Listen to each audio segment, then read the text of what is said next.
할렐루야. 예배가 축복입니다. 예배가 특권입니다.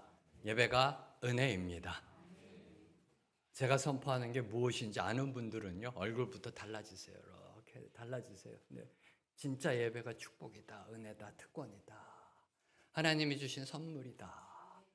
이게 우리의 삶 속에요, 뼛속까지 느껴지고요. 이 느낌으로 하루하루를 멋지게 사는 저와 여러분이 되기를 선포합니다. 몇 가지 광고 드리겠습니다. 연초에 저희들이 목회 일정 알려드렸던 것처럼 7월 28, 29, 30 전교인 아울리치가 속초 취향하우스에서 있습니다.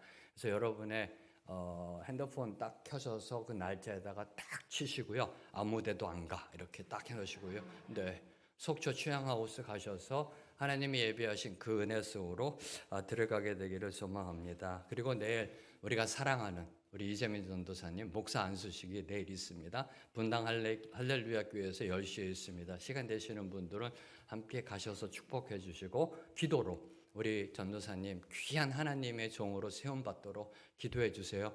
기도가 있어야 교육자들이 섭니다. 여러분의 기도로 교육자들이 바로 설 수 있습니다. 기도해 주시고요. 말 나온 김에 선포합니다. 저희 교회 우리 이재민 전도사님, 정희찬 전도사님 축복입니다. 네. 어디 가서 이런 전도사님 만나요? 귀한 줄 아시고요. 제발 좀 기도 좀 해주세요. 기도. 네, 잊어버리시잖아 솔직히. 네, 그래서 매일매일 생각날 때마다 우리 전도사님 위해서 기도해서 하나님께서 멋지게 쓰시는 그러한 교육자로 쓰임받을 수 있도록. 네, 그러면 우리도 좋은 겁니다. 여러분도 좋은 거고요. 네.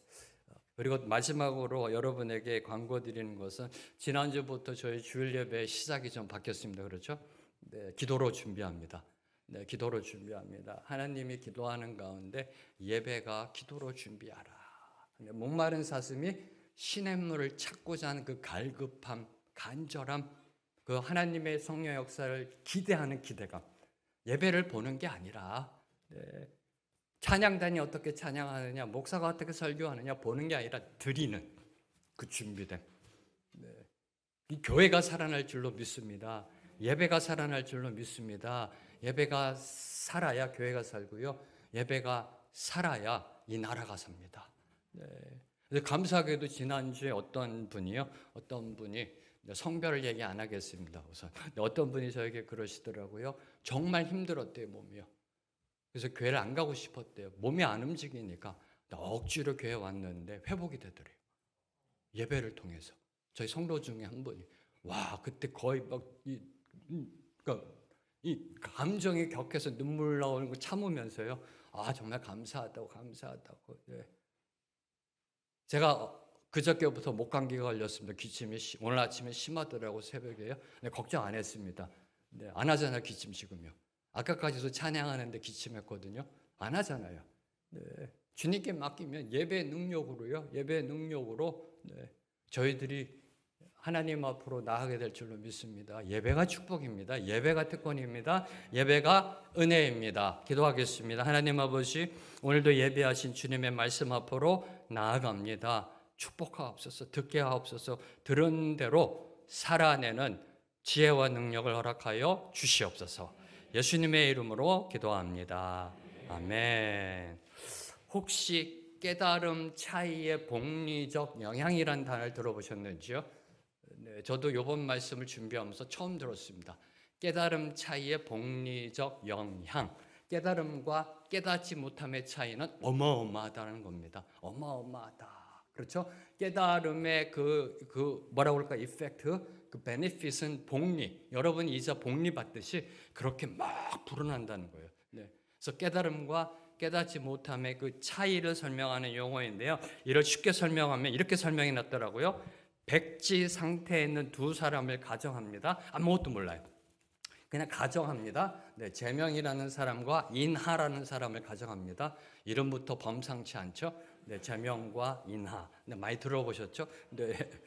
네, 근데 인하는 어떤 계기로 A라는 깨달음을 얻게 되었습니다. 그러나 제명은 A라 전혀 알지 못합니다. 자, 그 이후로 인하는 세상을 바라볼 때 A를 느낄 수 있게 되었고 반면에 제명은 세상을 뚫어져라 쳐다봐도 A를 느끼지 못합니다. 이나는 A를 알기 때문에 B로의 사고를 확장시킬 수 있었습니다. 그래서 세상을 바라볼 때 A와 B를 느낄 수 있었고, 이 A와 B를 가지고 또 C와 D를 알게 되었고, 그리고 더 나아가 E, F, G, H까지 알게 되었습니다. 이게 바로 깨달음의 복리적 영향이라는 것입니다. 그런데 계명은 여전히 백지 상태에 있습니다. 여전히 백지 상태에 머물러 있을 수밖에 없었습니다. 왜요? A를 모르기 때문에.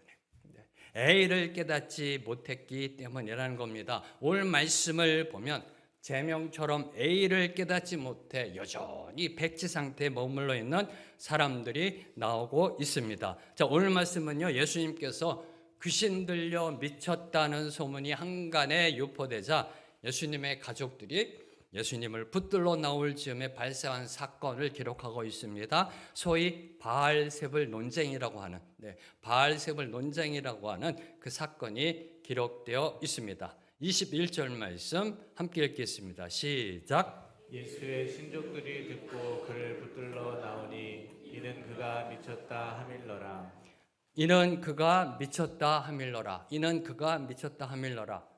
예수님에 대한 이런 단정적인 소문, 예수님이 미쳤다, 예수님이 미쳤다, 이런 단정적인 소문은요, 예수님의 가족들로 하여금 예수님을 집으로 데려가야 되겠다, 집으로 데려가야겠다라는 생각을 불러일으키기에 충분했을 것입니다. 그렇죠? 그러니까 오늘 예수님 앞에 나와 예수님 데려가려고 지금 나와 있는 겁니다. 특히 미쳤다라는 말은요, 당시 이스라엘 사회에서 귀신 들렸다는 의미입니다. 미쳤다라는 건 뭐 crazy, out of mind 이런 뜻이 아니라 귀신 들렸다라는 의미로 쓰여졌습니다. 그래서 여러분이 30절을 보면 사람들이 예수님을 향해 대놓고 더러운 귀신 들렸다. 예수님 지나가면 더러운 귀신 들린 자요, 귀신 들렸다라고 말하고 있습니다. 자, 그럼 사람들은 왜 예수님이 미쳤다고 생각했을까요? 왜 미쳤다고 생각했을까요?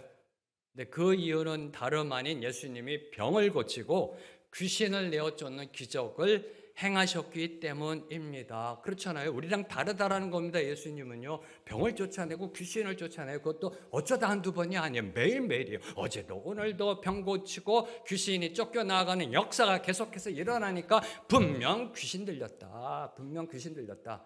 감이 안 오시죠? 신이 내렸다. 좀 감이 오세요, 이제요? 네.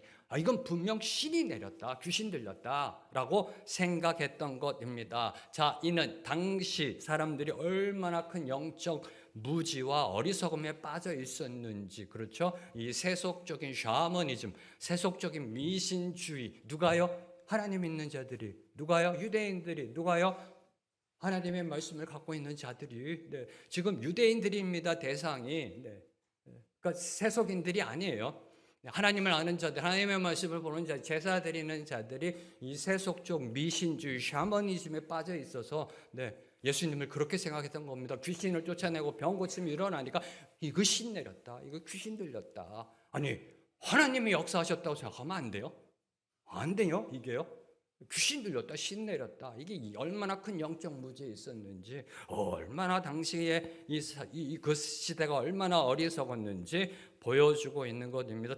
특히요, 하나님의 아들이신 예수님을 귀신 들린 미친 사람 취급한 사람들이 누구예요? 예수님이 갈릴리에서 그 치유의 이적을 행한 걸 본 사람들이에요. 눈으로 본 사람들이라니까요.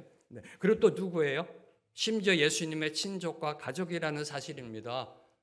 누가 예수님 보고 미쳤다라고 생각했어요? 예수님의 사역을 본 사람들, 그리고 예수님의 가족들, 친척들이었다라는 이 사실을 어떻게 이해해야 할까요? 어떻게 이해해야 될까요? 이에 대해서 사도 요한께서 이렇게 대답하고 계십니다. 빛이 어두움에 비치되 어둠이 깨닫지 못하였다. 세상은 그로 말미암아 지은 바 되었으되 세상이 그를 알지 못하였다. 자기 땅에 오매 자기 백성이 영접하지 아니하였다. 깨닫지 못했다, 알지 못했다라고 얘기합니다. 깨닫지 못했다, 알지 못했다. 아직 A를 깨닫지 못한 상태에 있는 겁니다. 그래서 예수님을 영접할 수가 없었던 겁니다.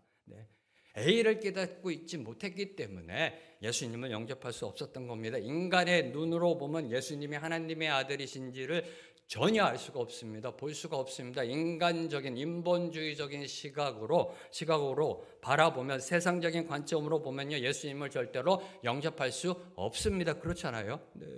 세상적인 논리로, 세상적인 생각으로 예수님 보면 예수님이 동정녀 탄생의 성육신하신 하나님이시다, 이게 믿겨지세요?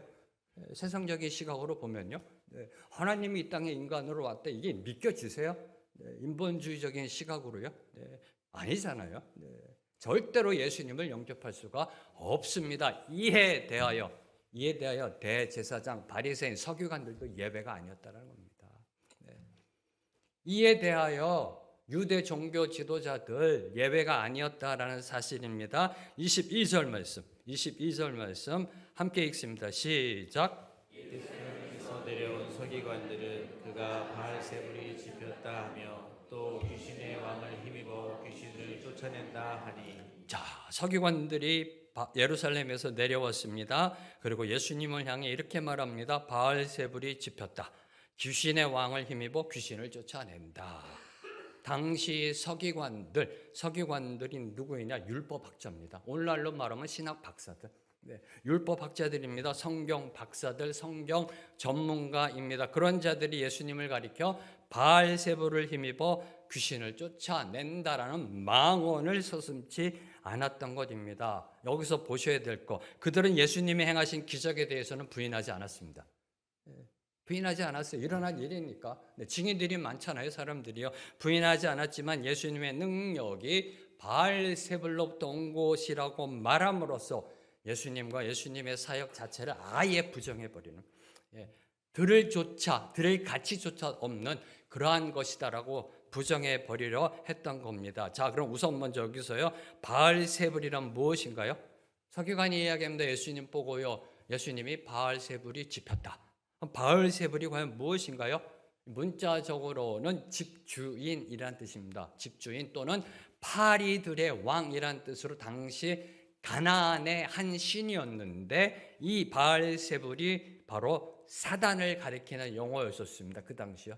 사탄, 마귀, 이 사단을 가리키는 용어였었습니다. 자, 서기관들은 하나님만이 하실 수 있는 일들을요, 예수님께서 행하시는 것을 보고 들었음에도 불구하고 예수님을 바알세불에게 조종된 귀신 들린 사람으로 매도하였던 것입니다. 귀신들이 하나같이 예수님의 말씀에 순종함으로 예수님께서 귀신들의 왕인 사단의 도움을 받고 있다라고 단정하였던 것입니다. 어떻게 인간이 귀신들을 내쫓느냐? 이건 분명 귀신들의 왕의 도움을 받아서 그의 졸개들인 귀신들을 쫓아내고 있는 거다. 이렇게 단정하고 있었던 겁니다. 이를 보여주는 게 집혔다라는 단어입니다. 바알세불이 집혔다. 예수님이 바알세불에게 집혔다. 이 집혔다라는 것은 귀신이 사람의 영에 내리다, 귀신에게 완전히 사로잡히다는 뜻이에요. 귀신이 사람의 영에 내리다, 귀신에게 완전히 사로잡히다. 여기서 먼저 여러분, 이 동양 철학적, 동양 사상적 귀신을 생각하시면 안 돼요. 늘 항상 이 귀신하면 여러분이 전설의 고향에 나오는 하얀 소복을 입고 머리는 이렇게, 이걸 늘 이미지를 떠올리시는데 아니라니까. 여기 귀신은요, 인간이 죽은 영혼이 떠도는 그게 아니에요. 여기 귀신은 악한 영을 귀신으로 번역하고 있는 것입니다. 그 악한 영에 의하여 사로잡혀 있는 상태가 집혔다는 겁니다. 한마디로 예수님을 사단의 앞잡이로 몰아가고 있었던 겁니다. 사단의 앞잡이로 이 악한 영에 사로잡혀 있다. 그러니까 사단의 앞잡이로 몰아가고 있었던 겁니다. A를 깨닫지 못하니까. 이 A를 깨닫지 못하니까 그 다음 생각들이 하나같이 허무맹랑합니다. 엉망진창의 헛소리입니다. 정말 소설 쓰고 있습니다. 그렇잖아요. A를 깨닫지 못하니까 인간이 생각한다는 것이요, 인간이 생각한다는 것이 엉망진창이에요. 헛소리하고 있는 겁니다. 자, 이 팩트에 대하여 두 가지를 묵상코자 합니다. 첫 번째로, 자, 그럼 서기관들은 왜 예수님을 사단의 앞잡이로 몰아갔을까? 이 질문입니다. 그렇잖아요. 왜 예루살렘에서 내려와서 그 바쁜 와중에 그 바쁘신 신학 박사들이 그 갈릴리 촌동네까지 와가지고 예수님 보고 사단의 앞잡이다라고 몰아가고 있을까? 군중심리 이용해서 사람들에게 이 사람 사단의 앞잡이다 믿지 말라. 왜 그랬을까? 그 답은 바로 유대교적 편견과 기득권의 유지. 예수님이 십자가 달리실 때 대제사장들이 예수님을 빌라도에게 넘겨줄 때 왜 넘겨줬다라고 되어 있나요?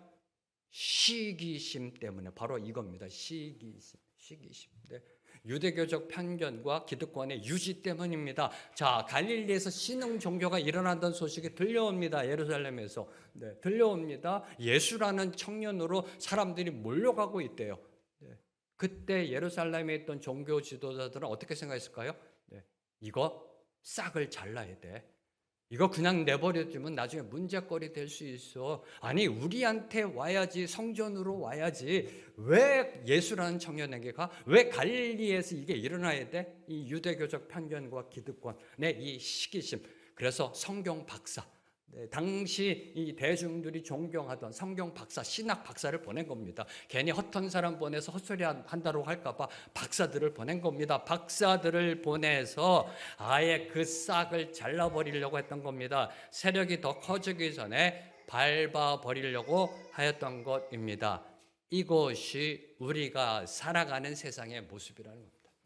이것이 우리가 살아가는 세상의 모습이 아닐런지요? 아닌가요? 세상은 밥그릇 싸움이잖아요. 밥그릇 싸움 아닌가요? 네. 내가 더 한 그릇 더 많이 먹겠다는 싸움 아닌가요? 세상은 밥그릇 싸움입니다. 지금 이 세계적인 관세 문제도 밥그릇 싸움이에요. 네, 밥그릇 싸움이잖아요. 내가 더 많이 먹겠다는 거 아니에요? 네가 양보하라는 거 아닙니까? 네. 이 세상이 그래. 세상은 밥그릇 싸움이에요. 헤게모니를 누가 갖느냐? 헤게모니를 누가 갖느냐의 싸움입니다. 그런데 그 싸움에는요, 종교도 예외가 아니라는 거예요.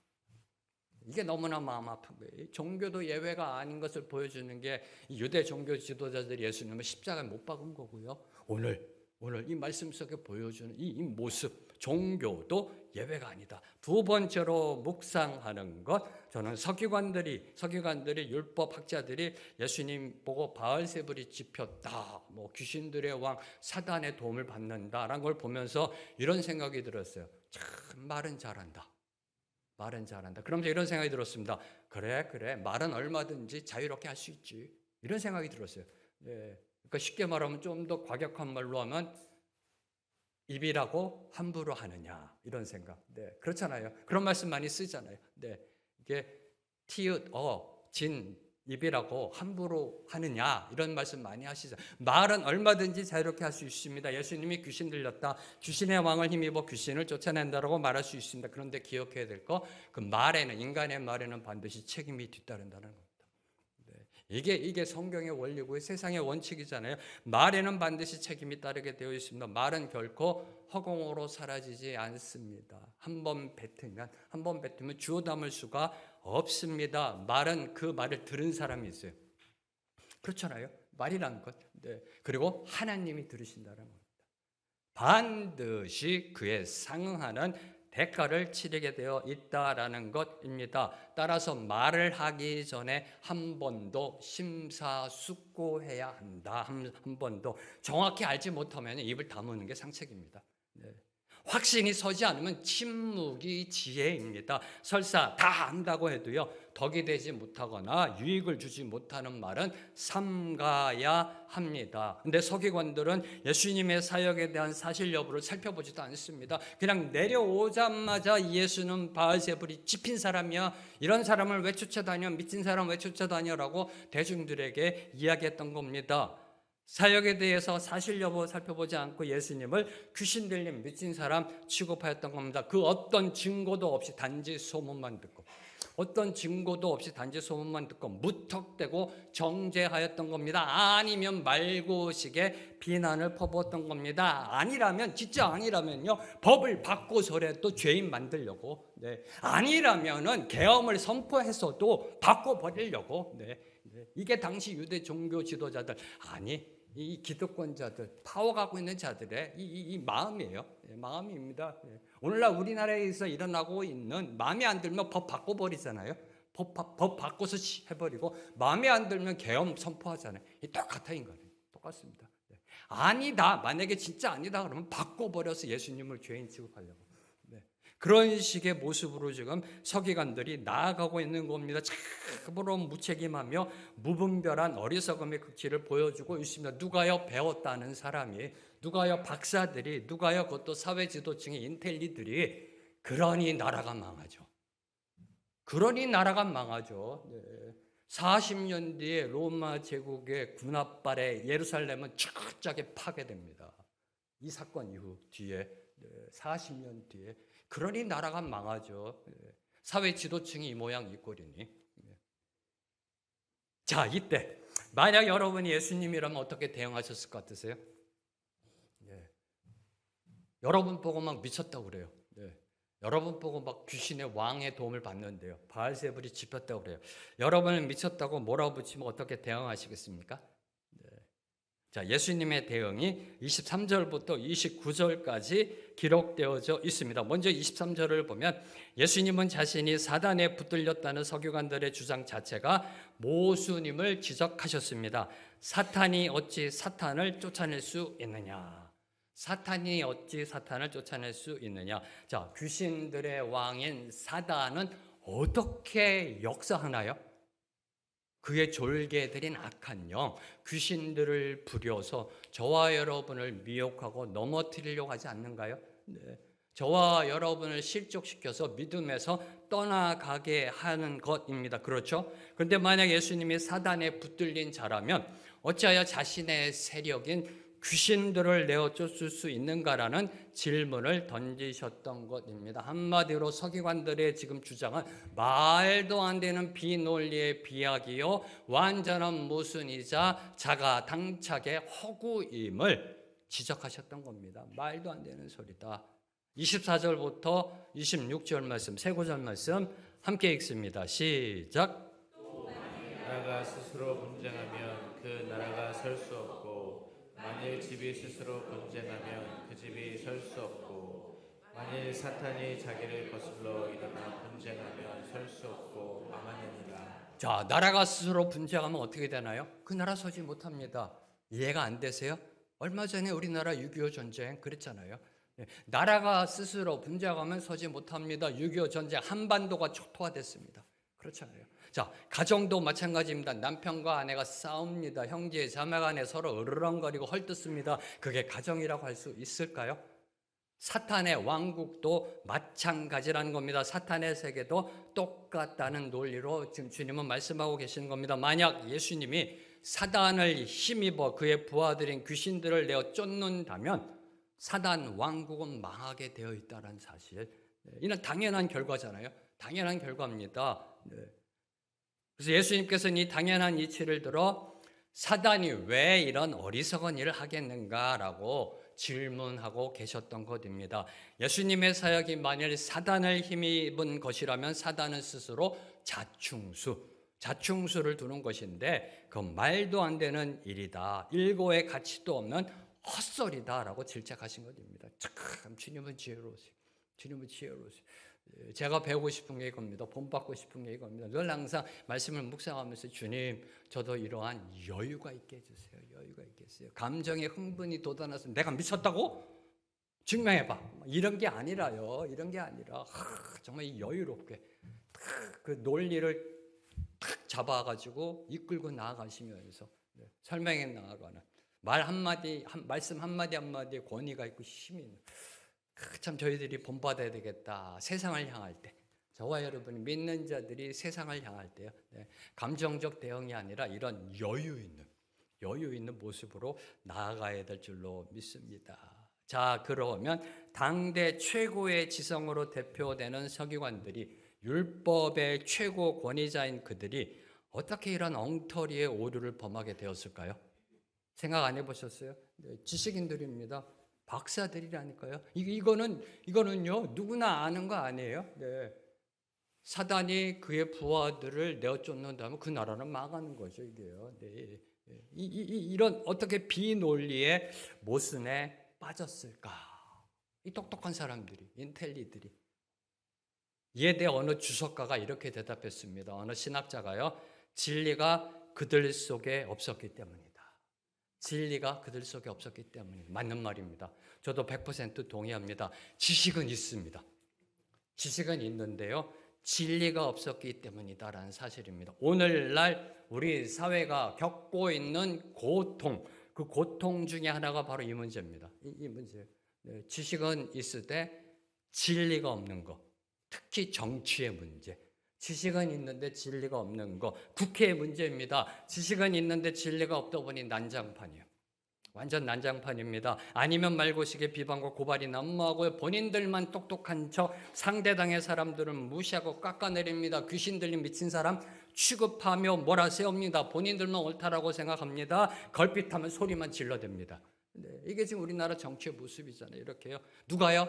배웠다는 사람들이, 배웠다는 국회의원들이, 사회 지도층이 월급만 한 달에 1,300만 원이나 꼬박꼬박 받아가는 사람들이, 네, 참 이게 두렵습니다. 어떻게 2000년 전이랑 똑같을까 이렇게. 네. 지금 예수님 당시에 40년 뒤에 로마 제국의 군합발에 예루살렘이 무너졌다니까요. 이게 두려운 거예요. 저는요. 두려운 겁니다. 하나님이 우리나라를 향한 경고의 메시지를 주시는 거라니까요. 대통령이 계엄을 선포해 이런 어리석은 이런 일이 일어나 경고라니까 하나님이요. 경고를 주시는 거라니까요. 네. 그러니까 이런 일들이 지금요. 배웠다는 국회의원들이, 사회 지도층들이 이런 지금 모습을 보이고 있다.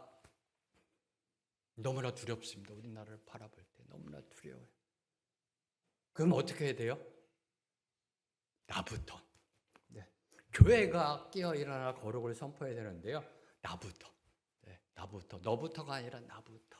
하나님 앞에 바로 서서 거룩을 세상을 향해 선포하며 나아갈 때 나와 너가 우리가 거룩을 선포할 때 이 나라에 희망이 있을 줄 믿습니다. 이대로 가면 로마 군합발의 짓밟히는 멸망의 저주가 온다니까요. 네. 또 다른 6.25가 올 수도 있습니다. 이거 정말 심각한 문제라니까요. 이게요. 주님이 주신 축복 잃어버렸잖아요. 우리나라가 140년에 선교사님이 오셔서 이만큼 축복 누리는 거 아니에요? 여러분 생각해 보세요. 이런 조그만 땅덩어리에 무슨 K 한류가 이게 말이나 되세요? 말이 안 돼. 이거는요. 하나님의 축복이라니까요. 왜 한류를 주셨을까요? 복음 전도하라고 그거 갖고 왜요? 선교사를 전 세계에서 두 번째로 많이 보내는 나라까지 나아가고 목숨 걸고 선교사들이 나아가니까 하나님이 K한류를 주신 거예요. 문화적인 코드를 주신 겁니다. 그래서 복음을 전하라고 땅끝까지. 그랬더니 웬걸 샴페인 일찍 터뜨리고 이 축복에 취해가지고요. 세상 쫓아가고 이 모습이잖아요. 이 모습. 네, 이 모습 이게 두려운 겁니다. 네. 사랑하는 성도 여러분, 깨어 일어날지어다.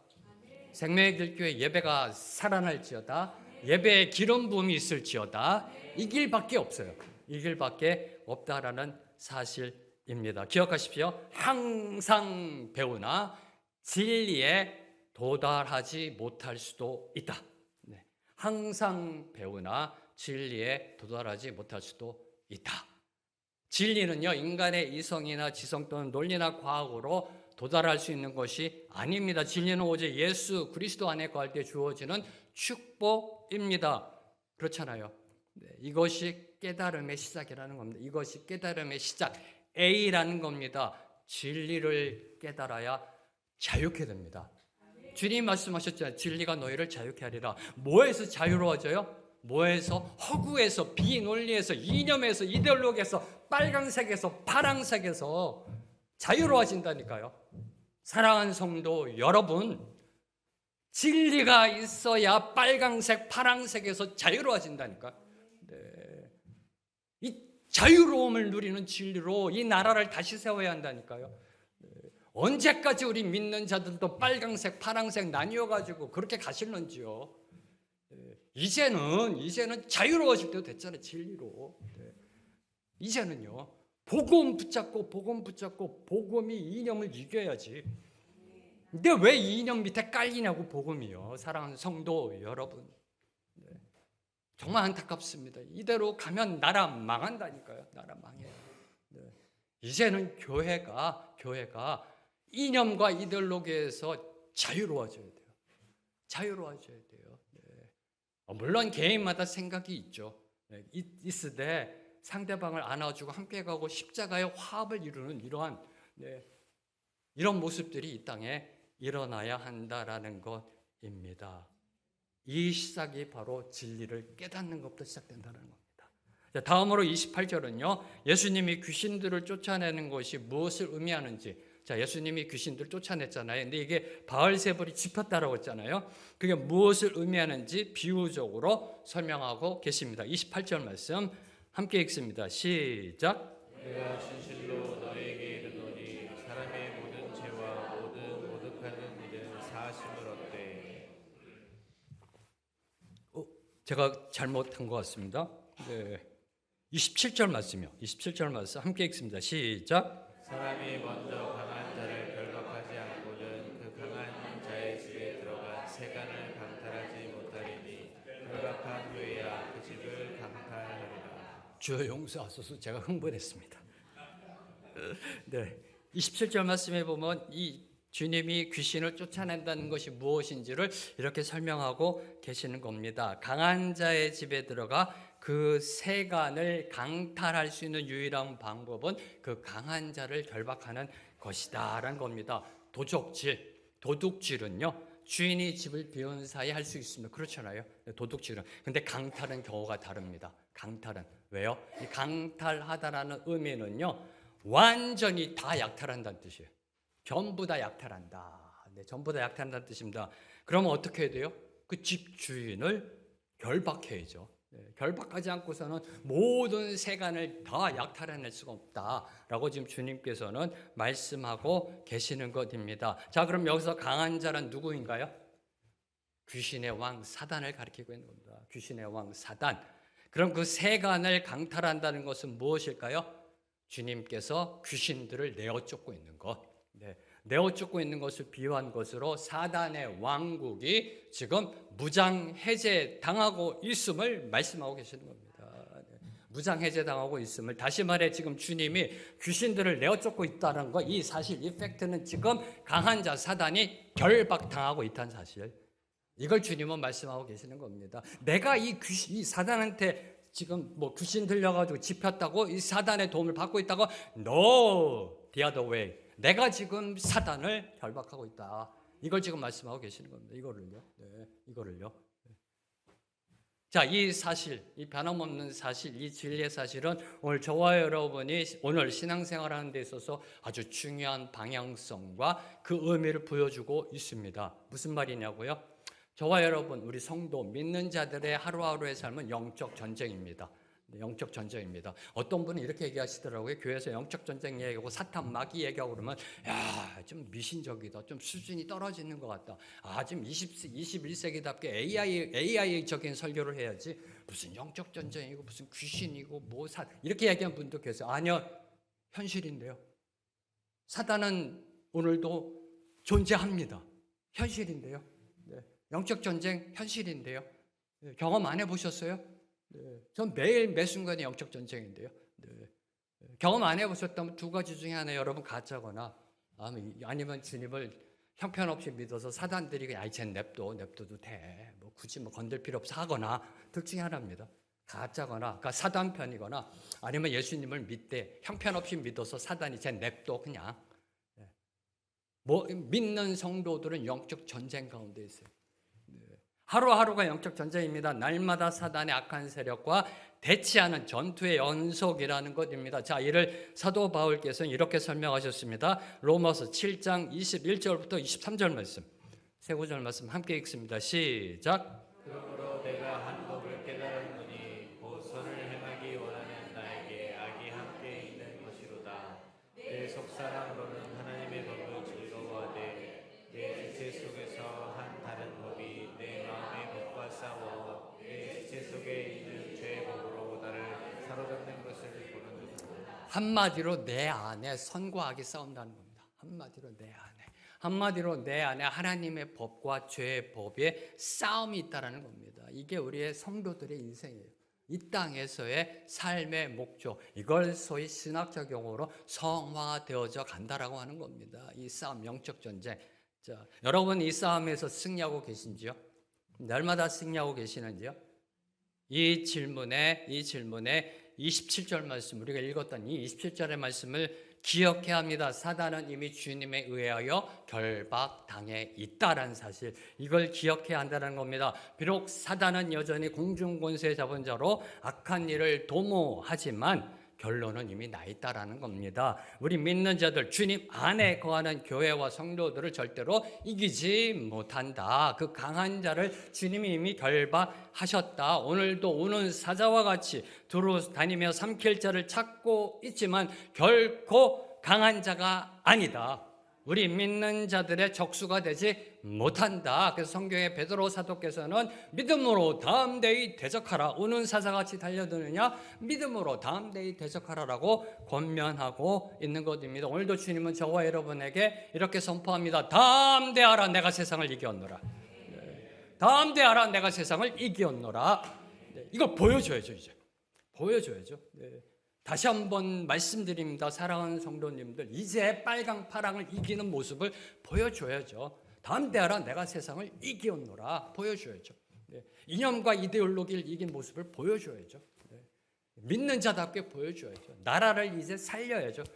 우리 집사님 기도처럼 이제 나라가 하나 되는 모습으로 나아가야죠. 거기에 교회가 앞에 있어야 된다는 겁니다. 거기에 저와 여러분이 있어야 된다는 겁니다. 왜요? 주님은 이미 세상을 이겼기 때문에.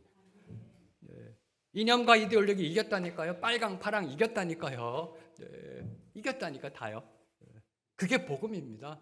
그 복음을 우리는 받았잖아요. 거저요. 복음 맡은 자로서 이때 세상을 이제 바꿔야죠. 왜요? 복음 하나님의 능력이니까. 하나님의 능력이니까.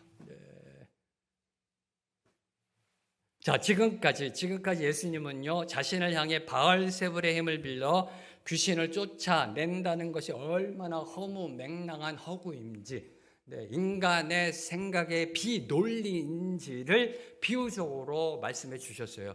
너희들이 지금 생각하는 거, 너희들 생각으로 볼 때도 이거 비논리다, 허무맹랑한 헛소리다라고 비유적으로 주님이 말씀해 주셨습니다. 자, 이제 28절과 29절에서 예수님은 자신에게 귀신 들려 미쳤다고 하는 거, 자신에게 귀신 들려 미쳤다고 하는 것이 얼마나 큰 죄인지, 얼마나 심각한 죄인지를 말씀해 주십니다. 28절, 29절 말씀 함께 읽습니다. 시작. 내가 진실로 너에게 이르노니 사람의 모든 죄와 모든 모독하는 일은 사하심을 얻되 누구든지 성령을 모독하는 자는 영원히 사하심을 얻지 못하고 영원한 죄가 되리라 하시니. 자, 먼저 28절에 보면 예수님은 사람의 모든 죄와 모든 모독하는 일은 용서받을 수 있다라고 하셨습니다.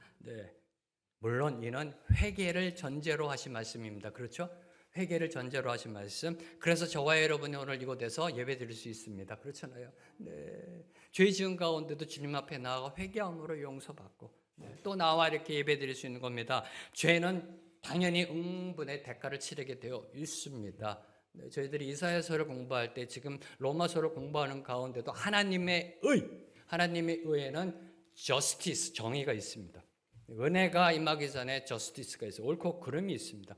그래서 이 죄는요, 당연히 응분의 대가를 치러야 합니다. 그러나 인자가 광대하신 하나님은 회개를 통한 용서의 길을 열어놓아 주셨습니다. 너희 죄가 주홍같이지라도 눈과 같이 휘어질 것이요 진홍같이 붉을지라도 양털같이 되리라는 약속의 말씀을 주셨습니다. 믿으시는지요? 이 약속을 이루기 위해 보내주신 분이 예수 그리스도이십니다. 하나님은 우리 죄를 대신 속죄하는 화목제물로 예수님을 이 땅에 보내주셨습니다. 예수님은 화목제물로 저와 여러분을 살리기 위해 이 땅에 오셨습니다. 그 예수님을 믿고 회개하기만 하면 그 어떤 죄도 용서받습니다. 그 어떤 죄도 하나님께서는 묻지도 않으시고 기억하지도 않으시겠다라고 약속해 주셨습니다. 아멘, 할렐루야, 얼마나 감사한지요. 그 예수님만 믿고 회개하기만 하면, 그런데 이에 예외가 있다는 겁니다. 예외가 있다. 이게 29절입니다. 29절에서 말하는 성령을 모독하는 죄는 예외라는 겁니다. 자, 그러면 성령을 모독한다는 것은 무엇을 의미할까요? 잘 들으세요. 오늘 설교요. 제가 성도 때 가장 힘들었던 부분이 이 부분이에요. 아니 회개하면 다 용서받는데 왜 용서받지 못하는 죄가 있을까? 성령을 모독한다. 아니, 성령 모독해도 회개하면 되지 않을까? 뭐 이런 성도때요. 네. 근데 분명하게 말씀하십니다. 성령을 모독하는 것은 용서받을 수 없다. 자, 성령을 모독한다는 것은요, 이는 하나님의 영, 성령은 하나님의 영, 그리스도의 영, 하나님의 영인 성령을 대적하고 거스르는 것을 의미합니다. 대적하고 거스르는 것, 한마디로 하나님의 절대적 권위에 도전하는 반역죄입니다. 자, 세상의 모든 죄는요, 회개를 통해 용서받을 수 있습니다.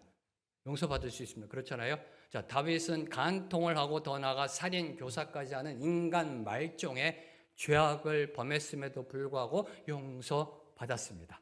그렇죠? 베드로는요, 예수님을 3번이나 부인했습니다. 사도 바울은요, 회심하기 전에 교회와 성도들을 핍박하고 심지어 죽이기까지 했습니다. 그런데 용서받았습니다.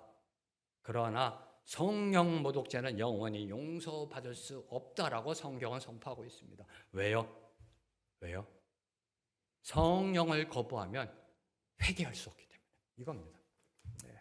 성령을 거부하면 회개할 수 없기 때문에. 회개해야 용서받는데 성령을 거부하면 회개할 수 없기 때문에 이를 증명하는 것이 요한일서 5장 16절 말씀입니다. 요한일서 5장 16절 함께 읽습니다. 시작. 형제가 사망에 이르지 아니하는 죄 범하는 것을 보거든 구하라. 그리하면 사망에 이르지 아니하는 범죄자들을 위하여 그에게 생명을 주시리라. 사망에 이르는 죄가 있으니 이는 관하여 나는 구하라 하지 않노라. 하나님의 말씀이 이렇게 권면합니다. 사망에 이르는 죄가 있다. 이에 관하여 나는 너희 보고 그것을 위하여 기도하라라고 하지 않는다. 사망으로 가니까. 사망에 이르는 죄가 있다고 얘기합니다. 이 사망에 이르는 죄가 바로 이 문자적으로 보면 지옥의 영벌로 향하게 하는 죄라는 뜻입니다. 지옥의 영벌로 향하게 하는 죄, 그 죄는 너희가 옆에서 중보 기도해도 그 기도로 안 된다. 하지 마라. 이 죄가 바로 성령을 모독하는 죄입니다. 성령을 모독하는 죄. 자, 구약을 보면 이 죄를요, 여호와를 회방하고 그의 말씀을 멸시하는 죄로 정의하고 있습니다. 어제 우리 큐티 말씀에 보면 고의로 죄를 범한다라고 민수기에 나오는 어제 토요일자 성경 큐티를 보면요, 고의로 이렇게 번역된 요게 바로 성령 모독죄입니다. 성령 모독죄. 하나님의 용서를 받을 수 없는 것, 여호와를 회방하고 그의 말씀을 멸시하는 죄로 정의하고 있습니다. 한마디로 하나님의 존재 자체를 부인하며 죄를 짓는 겁니다. 이게 성령 모독죄입니다. 하나님의 존재 자체를 부인하며 죄를 짓는 겁니다. 하나님을 부인한 자들은 범죄하였을 때 회개함으로 나아가지 않습니다. 아니, 나아가고 싶어도 나아갈 수가 없어요. 왜요? 하나님의 존재를 부인했기 때문에. 하나님이 없는데 어떻게 하나님 앞으로 나아갈 수 있을는지. 그래서 죄 용서함을 받을 수 없는 것입니다. 죄 용서함을 받는 유일한 길은 오직 하나, 예수 그리스도를 믿는 믿음으로 회개하는 것뿐입니다. 예수님의 십자가 보혈만이 그 어떤 죄도 깨끗이 씻어내는 대속의 능력이라는 사실입니다. 기억하십시오. 예수님을 부인하고 거부하는 사람들, 그런 사람들은 어떤 죄도 용서받을 수 없습니다. 예수님 보고 바알세불이 짚였다, 미친 사람이다, 귀신 들렸다는 사람들 용서받을 수 없습니다. 왜요? 예수님을 통해서 회개를 통해 용서받을 수 있는데 예수님 자체를 인정 안 해버리니까 예수님을 거부하고 부인하는 사람들은 용서받을 수 없습니다. 단지 사망을 향해 나아갈 뿐이라는 사실을 지금 주님은 성령 모독자라 말씀하시면서 선포하셨던 것, 이런 죄를 짓고 있는 자가 누구다? 22절의 서기관들이다. 서기관들. 네. 예수님을 통해서 회개의 길로 나가야 되는데 예수님은 인정 안 하잖아요. 예수님을 귀신 들렸다고 그러잖아요. 그 어떻게 회개가 이루어질 수 있겠어요? 그래서 서기관들은 회개조차도 할 수 없는 정말 비참한 그런 인생으로 나아갈 수밖에 없음을 주님은 경고하셨던 것입니다. 자, 이제 마지막으로 31절에서 34절에 보면 예수님의 모친과 동생들이 예수님을 찾아온 사실을 다시 한번 강조합니다. 자, 그들이 이처럼 예수님을 찾아온 것, 그것은 바로 예수님이 미쳤다라는 소문을 듣고, 야, 예수님 이제 우리 나사렛에서 데리고 와서 좀 병간호해야 되겠다, 이런 생각들, 가족이니까 그런 생각으로 예수님을 데려오기 위하여 왔던 것입니다. 그러자 예수님께서 하나님을 아버지로 모시는 새로운 영적 가족의 개념을 선포하셨습니다. 사람들이 이야기합니다. 주님의 어머님이 바깥에 계십니다. 주님의 형제자매가 바깥에 있습니다. 주님을 부릅니다. 그때 주님이 하신 말씀 35절 말씀 함께 읽습니다. 시작. 누구든지 하나님의 뜻대로 행하는 자가 내 형제요 자매요 어머니이라. 아멘, 할렐루야. 이 말씀 때문에 오늘 저와 여러분 이곳에서 예배드리는 겁니다. 이 말씀 때문에 이는 어느 누구든지 예수님의 진정한 가족이 될 수 있다. 어느 누구든지 하나님 나라의 시민권자가 될 수 있다는 말씀입니다. 유대인이든 이방인이든 배웠던 못 배웠던 남자건 여자건 나이 들었던 어린아이건 어떤 차별도 예외 없이 하나님의 뜻대로 행하면 예수님의 영적 가족이 될 수 있다. 이게 복음의 능력입니다. 이게 복음의 축복입니다. 옆에 계신 분 한번 보세요. 이렇게 옆에 한 분 계세요. 옆에 계신 분 이렇게 보시고요. 네. 자, 주님을 믿는 너와 나, 옆에 계신 분이죠. 당신과 나, 그렇잖아요. 네, 주님을 믿는 당신과 나. 이번 심지어는 부부 사이에서도 네, 주님을 믿는 당신과 나, 비록 피 한 방울 섞이지 않았잖아요. 옆에 보세요. 네, 형제자매 빼놓고요, 이렇게. 네, 옆에 이렇게 부부 사이에도 피 한 방울 안 섞였잖아요. 네, 주님을 믿는 여러분과 나, 황재명 목사, 비록 피 한 방울 섞이지 않은 남남이지만 하나님의 뜻대로 행하면 주님 안에서 형제자매라는 겁니다. 네, 할렐루야. 네. 여러분의 형제자매 1년에 몇 번 보세요? 형제자매? 이 혈통적 형제자매. 혈통적 형제자매. 여러분의 진짜 형제자매 1년에 몇 번 보세요? 자, 그럼 옆에 계신 분 1년에 몇 번 보세요? 네. 여러분이 그러시더라고요. 지겹도록 봅니다. 네. 이게 진정한 영적 가족 아니에요? 네. 하나님의 뜻대로 행하면 저와 여러분은 형제 자매, 주님 안에서 형제 자매라는 겁니다. 하나님의 자녀가 된다는 겁니다. 한 아버지를 둔 한 식구라는 겁니다. 한 아버지를 둔 한 식구. 근데 조건이 하나님의 뜻을 행하면, 그렇죠? 그럼 하나님의 뜻대로 행한다는 것은 무엇을 의미할까요? 하나님의 뜻대로 행한다. 네, 이게 벌써 이 어구 자체가요 범상치 않아요. 뭔가 부담감이 있어요. 전 성도 때 이거 읽을 때마다 부담감이 있었어요. 하나님의 뜻대로 행한다가 늘 걸렸어요. 네. 하나님의 뜻대로 행하세요? 다 아니잖아요. 부족하잖아요. 야, 그러면 나는 예수님의 가족인가? 늘 항상 이게요. 성도 때, 네, 성도 때 신학하기 전에 늘 이게 걸렸어요. 무거움이 있었어요. 부담이 있었어요. 하나님의 뜻대로 행해야 되는데, 또 실수하고, 또 죄짓고, 또 잘못하고. 네, 그럼 나는 예수님의 가족인가? 또 이 생각하게 되고요. 네. 근데 이 하나님의 뜻대로 행하면 이라는 거는요, 결론부터 말씀드리면 예수님을 믿는 일이더라고요. 제가 성경을 연구했더니 예수님을 믿는 일, 이게 하나님의 뜻대로 행하는 겁니다. 예수님을 믿는 것이 바로 하나님의 뜻대로 행하는 것. 요한복음 1장 12절에 보면요, 이렇게 되어 있습니다. 영접하는 자 곧 그 이름을 믿는 자들에게는 하나님의 자녀가 되는 권세를 주셨다. 영접하는 자 곧 그 이름을 믿는 자들에게는 하나님의 자녀가 되는 권세를 주셨다. 저와 여러분 예수님의 영적 가족이 되기 위해서는 하나님의 뜻대로 행해야 합니다. 하나님의 뜻대로 행한다는 것은 그분을 영접하는 것, 예수님을 믿는 것. 하나님의 자녀가 되기 위해서는 예수님을 믿어야 합니다. 이것이 복음의 A입니다. A. 이걸 깨달아야 B, C, D, E, F, G로 복리적 축복을 저와 여러분이 받을 수 있는 겁니다. 이 복음의 A를 깨달은 자들이 모인 것이 바로 교회입니다. 바로 저와 여러분이라는 겁니다. 교회는 예수님을 믿어서 하나님의 자녀가 된 사람들의 모임입니다. 오늘 말씀을 맺겠습니다. 피는 물보다 진하다는 말이 있습니다. 맞는 말입니다. 그렇죠? 피는 물보다 진합니다. 그런데 피보다 더 진한 것이 있습니다. 그것은 바로 믿음이라는 겁니다. 주님을 향한 믿음, 하나님을 향한 믿음입니다. 그 믿음으로 나아가는 자는요, 예수님께서 미쳤다라는 망언의 헛소리를 하지 않습니다.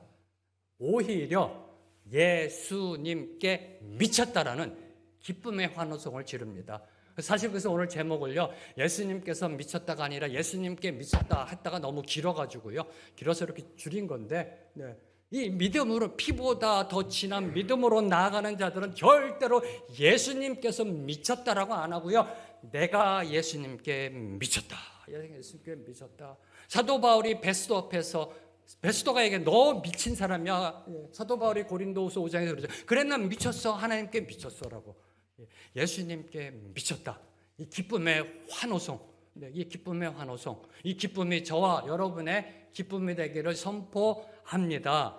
믿음이 없이는 주님을 알 수 없습니다. 믿음이 없이는 주님을 볼 수가 없습니다. 함께 찬양하며 나아갑니다.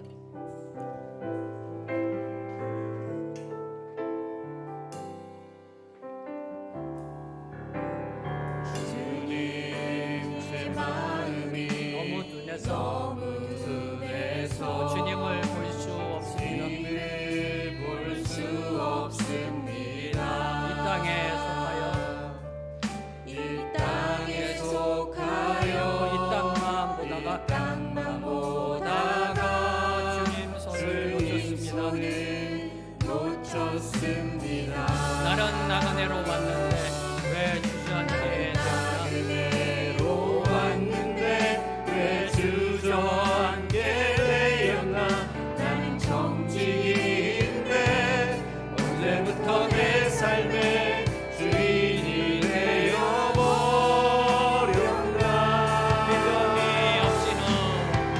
믿음이 없이는 기쁘시게 못하다니 돈은 쓰고도 나 헛된 뿐이라.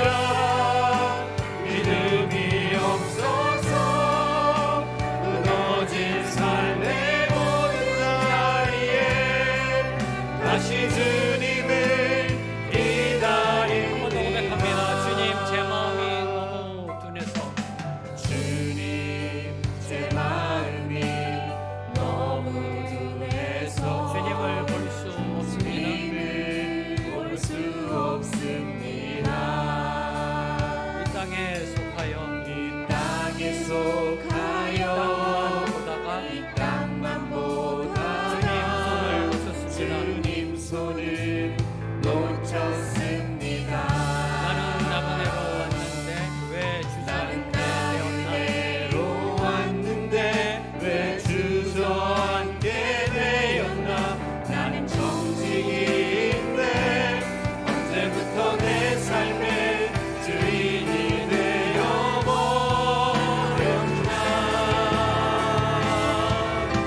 믿음이 없이는 기쁘시게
감사합니다. 오늘도 우리에게 말씀의 은혜 주셔서 믿음으로 주를 보고 믿음으로 주를 알고 믿음으로 주를 따라가는 삶 살아가게 하여 주시옵소서. 믿음으로 주께 미쳤다라고 선포하며 세상을 바꾸는 하나님의 능력을 선포하는 우리의 삶이 되게 하여 주시옵소서. 주님, 오늘 예배드리는 당신의 백성들의 삶 드리오니 이 삶들을 들어 사용하여 주시옵소서. 이 땅에 하나님의 나라가 임하는 축복의 풍성함을 허락하여 주시옵소서. 예수님의 이름으로 기도합니다. 아멘. 이제 다 함께 일어나셔서 주님 앞에 봉헌하시겠습니다.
찬양의 고백처럼 모두 다 주님께 드립니다. 우리의 물질도 생명도 우리의 인생도 모두 다 드립니다. 흠양하여 주시옵소서.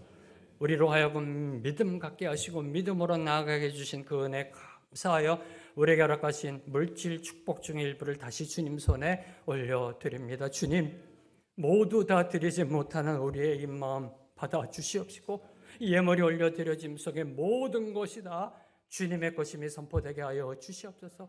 이 예물 올려진 예물을 통하여 오직 하나님의 영광만이 드러나게 하시고 주님이 세우시는 생명의 길 교회 위에 귀하게 쓰임받게 하여 주시옵소서. 이제는 우리 주 예수 그리스도의 은혜와 하나님 아버지의 무한하신 사랑과 성령님의 교통하심이 오늘 주신 말씀 붙잡고 믿음으로 일어나 예수께 미친 삶을 세상에 보여주기로 결단하는 주님의 모든 백성들 위해, 주님의 모든 교회와 선교사님들과 이 나라 이 민족 위에 지금부터 영원토록 함께 하시길 간절히 축원합니다. 아멘.